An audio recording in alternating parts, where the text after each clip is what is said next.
Viral kapal Sabuk Nusantara 106 buang sampah di Laut Banda.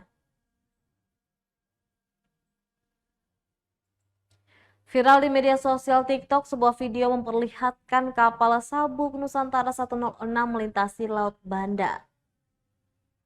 Dalam video yang diunggah akun @bunga_pala02, terlihat kru kapal tengah membuang sampah. Bahkan sampah yang dibuang sebanyak 2 kantong besar. Sampah-sampah itu pun mengambang dan mencemari lautan. Alhasil video tersebut memicu tanggapan dari para netizen. Salah satunya akun @patimarisa175 yang meminta PT Pelni Persero selaku BUMN untuk menindaklanjuti oknum pelaku pembuangan sampah ke laut itu. Bahkan netizen menyebut bukan hanya kapal Sabuk Nusantara, melainkan kapal lainnya dengan rute Banda sering membuang sampah sembarangan. Sementara itu akun @panjirga meluapkan kekecewaannya.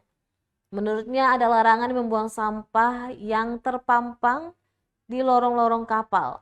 Hingga kini video tersebut telah diputar sebanyak 216.000 dengan mendapat 6.449 like, 686 komentar dan 305 kali dibagikan.